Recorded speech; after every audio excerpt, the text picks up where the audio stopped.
Conclude فرما دیجئے. اسی بات کو ذرا سا آگے لے کے جاتے ہیں. وَمَا أَرْسَلْنَاكَ إِلَّا رَحْمَةً لِّلْعَالَمِينَ. قاری صاحب تلاوت فرمائی. ہم امتی ہیں کس کے؟ کہ جو تمام جہانوں کے لیے رحمت بنا کر مبعوث کیے گئے.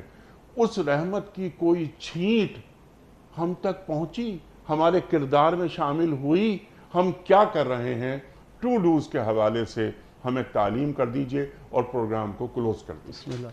وہ معزز سے زمانے میں مسلمان ہو کر اور ہم خوار ہوئے تارک قرآن ہو کر. جب تک امت نے نبی صلی اللہ علیہ وسلم کی اس رحمت کے صورتوں کو تھاما ہوا تھا امت عزیز تھی. بلکہ نہ صرف عزیز تھی، پوری دنیا میں رحمت کی پرچھائیں پھیلا رہی تھی. پوری جو سویلائزیشنز کی آپ نے بات کی تو دنیا میں ایک واحد سویلائزیشن ہے جس نے دنیا کی لینگویجز تبدیل کی. نارتھ افریقہ تک گئے تو وہ عرب بن گئے اور وہ اس مسلمانوں کے اعلیٰ اخلاق اور کردار کے ضامن بن گئے. دنیا کو علوم ہم نے دیے، دنیا کو فنون دیے، دنیا کو ہم نے ترقیاں دیں، سائنسز دیے اور دنیا پر احسانات کیے. جب ہم خود بھول گئے اپنے نبی کا طریقہ، اللہ کے نبی ہمیں ایک امت بنا کے گئے تھے، ہم فرقہ بندی اور ذاتوں میں پڑ.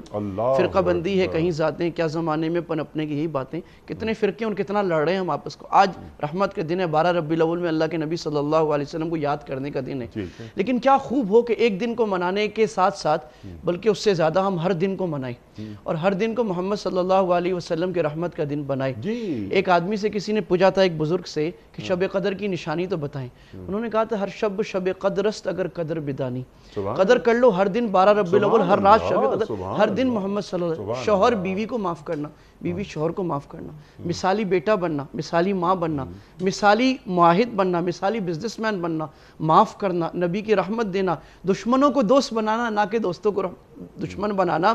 فَإِذَا الَّذِي بَيْنَكَ وَبَيْنَهُ عَدَاوَةٌ كَأَنَّهُ وَلِيٌّ حَمِيمٌ. نبی صلی اللہ علیہ وسلم کا طریقہ یہ تھا، جس مفتی صاحب نے مثالیں دیں حضرات نے، کہ بدترین دشمن، خون کے پیاسے دشمن بہترین دوست بنتے تھے. کیا ہم دوستوں کو دشمن بنا رہے ہیں یا دشمنوں کو دوستوں کو دشمن؟